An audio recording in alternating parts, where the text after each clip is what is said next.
नमस्कार, मैं हूं फिरोज शानी और आप मेरे साथ देख रहे हैं लोक मंत्र।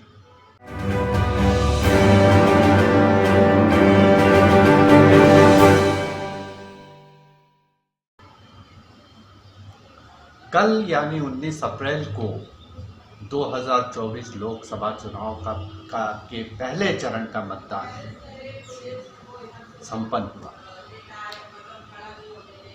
इसमें 21 राज्य थे, जिनमें से करीब 102 सीटों के लिए मतदान हुआ पहले चरण में। इसमें नॉर्थ से भी कुछ सीटें थी, राज्य थे, और इसमें दक्षिण से भी थे। तो कुल मिला के इसे लेके लोगों में बहुत ही, खासकर जो पॉलिटिकल खेमे हैं, डिफरेंट पॉलिटिकल पार्टीज हैं, उनमें एक बेचैनी सी थी कि क्या होगा क्या नहीं हो सकता। लेकिन जिस तरह का टर्न आउट हुआ, और ख़ासकर उत्तर भारत में जिस तरह का टर्न आउट हुआ है, जो लोग मतदाता आए हैं वो बीजेपी को निराश कर सकते हैं। जैसा आपको सबको मालूम है कि बीजेपी बेसिकली मूलतः उत्तर भारत की ही पार्टी है, दक्षिण में उसका ऐसा कुछ भी नहीं है, और वो पूरी तरह से डिपेंड करती है कि उसको उत्तर भारत से ज़्यादा वोट मिले भी हैं। पिछले बार उसको 303 मिले थे, बावजूद उसके कि बहुत ज़्यादा कोई ख़ास दक्षिण में उसको कोई सफलता नहीं मिली थी उस तरह से।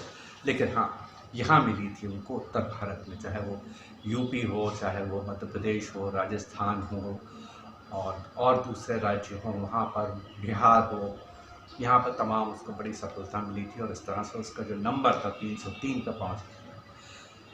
और जैसे हम सब जानते हैं कि इस बार जो नारा दिया गया है वो है अब की बार 400 पार। हालांकि 400 पार एक मुश्किल से ही काम है, 400 कहाँ आ पाते हैं। इवन राजीव गांधी भी जब इलेक्शन लड़े थे इंदिरा गांधी की हत्या के बाद, तब भी उनको 414 सीटें मिली थी, और ये तब था जब उनको उत्तर भारत के अलावा दक्षिण भारत से भी काफ़ी सीट्स मिली थी, तब वो 414 का आंकड़ा छू पाए थे। और यहाँ तो बीजेपी के पास दक्षिण में ऐसा कुछ है नहीं, तमिलनाडु में कहीं नहीं है वो, आप केरल में कहीं नहीं है, आप आंध्रा में कहीं नहीं है, कर्नाटक में भी इस बार सीटें लूज़ करने जा रही हैं, ऐसी खबरें हैं, ऐसे आकलन बता रहे हैं, ऐसा सर्वेक्षण बता रहे हैं। तो ऐसे में 400 पार को अगर हम देखें तो बेसिकली ये शगुफे की तरह ही है कि ठीक है, कुछ बोल दिया जाए, बोलने के लिए बोल दिया जाए, इसका कोई आधार नहीं है। बिल्कुल ये ठीक ऐसी बात है जैसे कि इसके जवाब में हाल ही में जब राहुल गांधी ने एक प्रेस कॉन्फ्रेंस किया, और उसके पहले भी उन्होंने कहा कि बीजेपी जो है 150 पर सिमट कर रह जाएगी। तो ये भी एक तरह का, इसका भी कोई ऐसा कोई आधार नहीं है जिसके बिना पर आप कह सकें कि बीजेपी 150 पर ही टिक जाएगी। तो उन्होंने भी जिस तरह से बीजेपी ने एक शगुफा छोड़ा, राहुल गांधी ने भी छोड़ दिया, सब जिसको अंग्रेजी में कहते हैं कि माइंड गेम चल रहा है, मतदाताओं को कंफ्यूज किया जाए इस तरह से, तो दोनों तरफ से ये हो रहा है। तो अगर हम बात करें कि जो उत्तर भारत में जिस तरह का टर्न आउट हुआ है, उसे लेके बीजेपी के में काफ़ी चिंता है। उनको उम्मीद थी कि एक सैलाब उमड़ेगा और अच्छा खासा उनको एडवांटेज मिल जाएगा पहले ही चरण में। कुल मिला के 7 चरण हो रहे हैं, इसका मतलब क्या है, इसके बाद अब 6 चरण और रह जाते हैं। लेकिन ऐसा कुछ हुआ नहीं, और इससे जाहिर है कि उनकी चिंता बढ़ने के कारण भी हैं। और इसके पीछे अगर आप एक और चीज़ देखें, जो हमारे एक्सपर्ट्स हैं, जो उन्होंने बरसों से चुनाव देखे हैं और आकलन किया है या कवर किया है, उन सबका ये कहना है कि अमूमन जैसे कि कहा जाता है कि अगर टर्न आउट, अगर ज़्यादा संख्या में मतदाता मतदान केंद्र की तरफ पहुंचते हैं और वोट डालते हैं, तो वो जो सत्ताधारी पार्टी है वो उसके लिए खतरे की घंटी होती है। इसका मतलब ये है कि लोग अब सत्ता परिवर्तन चाहते हैं, लेकिन ऐसा नहीं है। कम मतदान में भी सत्ताधारी जो पक्ष है, उन्होंने सत्ताधारी जो पार्टी है उसने दोबारा सत्ता हासिल की है। इस तरह के इंस्टेंसेस हमारे पास मौजूद हैं। अब अगर हम देखें तो जैसे पिछले चुनाव, अगर हम पिछला लोकसभा चुनाव देखें 2019 का, तो 2019 में ज़बरदस्त लहर थी, एक बिल्कुल मोदी की लहर थी, जिस तरह 214 में थी उसी तरह से 2019 में भी थी। 2014 में तो आप ये कह सकते हैं कि एक इनकम्बेंसी था और एक ज़बरदस्त पोलराइजेशन भी हुआ था। उसको लेके भी हिंदू मुस्लिम बड़ा ज़बरदस्त कार्ड खेला गया था और 2019 में पुलवामा कांड हो गया था और उसके बाद अचानक लोगों का एक भावनात्मक, लोग बहुत भावुक हो गए थे, जहाँ पर हमारे करीब 40 जवान शहीद हुए थे। तो उसको लेके लोगों में बहुत नाराज़गी थी और उस नाराज़गी को लेकर उन्होंने अपने वोट के रूप में उन्होंने उसको कन्वर्ट किया, उन्होंने दिखाया।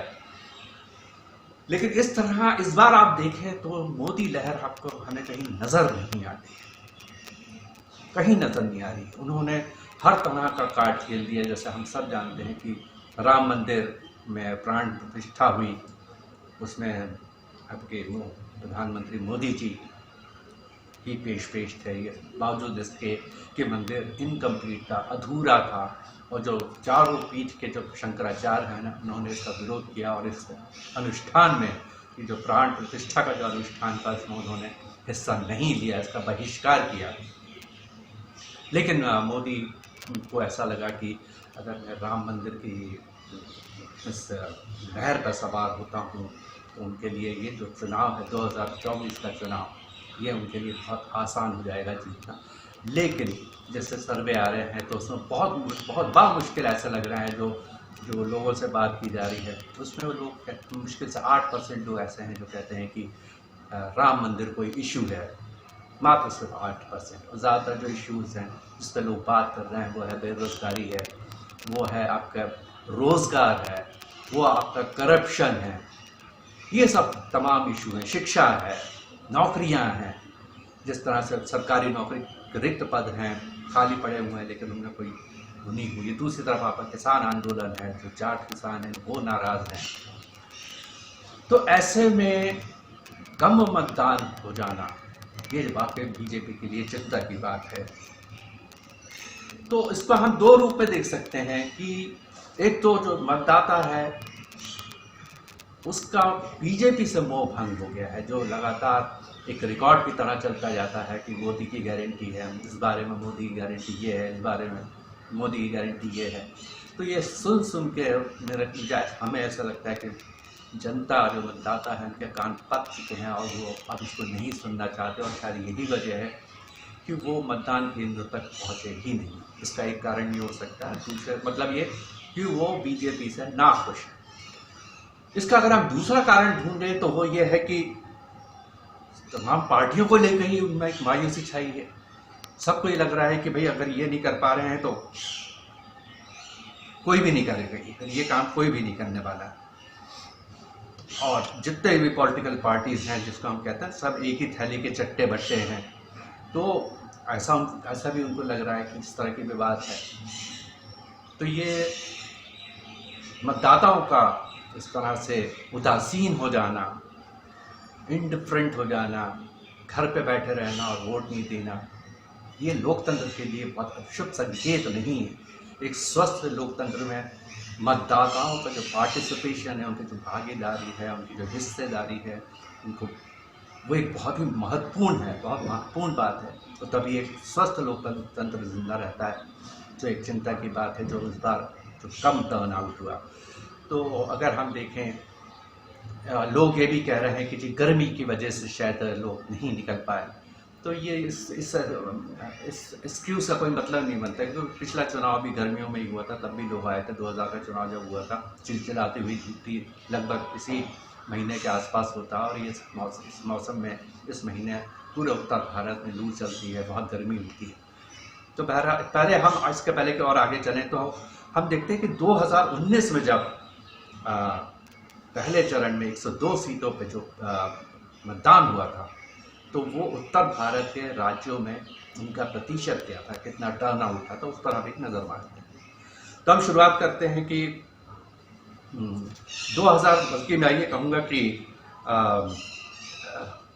माफ़ कीजिएगा कि हम अगर देखें तो मध्य प्रदेश से अगर हम शुरू करें तो यहाँ पर पिछले चुनाव में 2019 के चुनाव में 75, पिछली बार जो था 2019 में 75% मतदान हुआ था। लोग टर्न आउट जो टर्न आउट था वो 75% था, जो इस बार घट के 63 हो गया।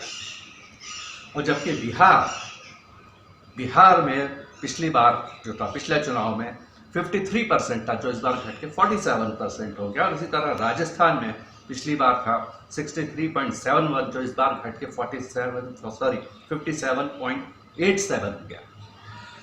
और इसी तरह अगर हम देखें कि 2019 में जो 102 सीटें थी, उनमें किसकी कितने हिस्सेदारी थी, मतलब किस पार्टी को कितनी सीटें मिली थी, तो इस पर इस ग्राफिक्स पे हम नज़र मारते हैं तो बीजेपी को 102 सीटों में से 40 सीटें मिली थी, डीएमके को 24 मिली थी, कांग्रेस को 15 मिली थी, और जो अन्य दल थे जैसे निर्दलीय वगैरह थे इनको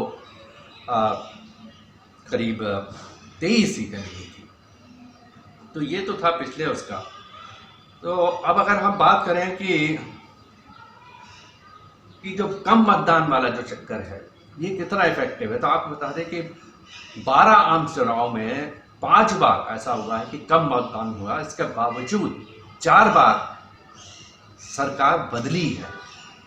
क्योंकि अमूमन जो परसेप्शन ये है कि अगर ज़्यादा टर्न आउट होता है तो मतलब ये है कि सरकार बदलेगी, लेकिन 12 में से 5 बार ऐसा हुआ कि कम मतदान हुआ, लेकिन इसके बावजूद 4 बार जो सरकार थी वो बदली।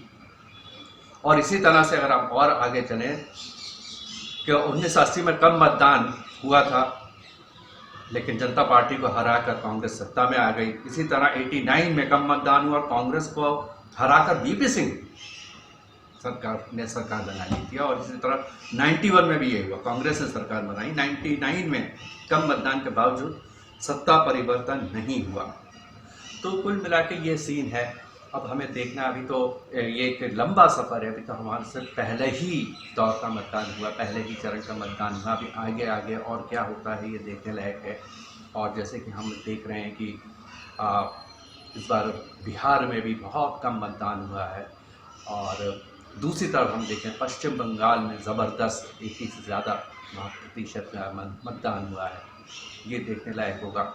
और अब जो चिंता बीजेपी के लिए ये है कि अगर दूसरा चरण में भी, दूसरा मतदान के दूसरे चरण में भी स्थिति अगर कुछ खास बहुत ज़्यादा बदलाव नहीं होता, तब उसके लिए 400 तो खैर हम उसकी बात ही नहीं करें, प्रैक्टिकल सी बात है।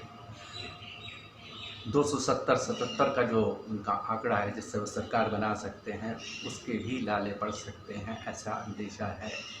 तो उनको सोच रहे होंगे कि किसी भी तरह जो अगले चरण है, कम से कम 2, 3, 4 चरण जो है वो अच्छे से निकले, टर्न आउट ज़्यादा हो, ताकि जो पहले चरण में उनको जो नुकसान, जिस तरह के लोग बात कर रहे हैं, जो एक्सपर्ट्स बात कर रहे हैं कि उनको नुकसान हो रहा है, उसकी भरपाई की जाए। फिलहाल के लिए इतना ही। आप हमारे चैनल को देखते रहिए, लाइक कीजिए, सब्सक्राइब कीजिए। धन्यवाद।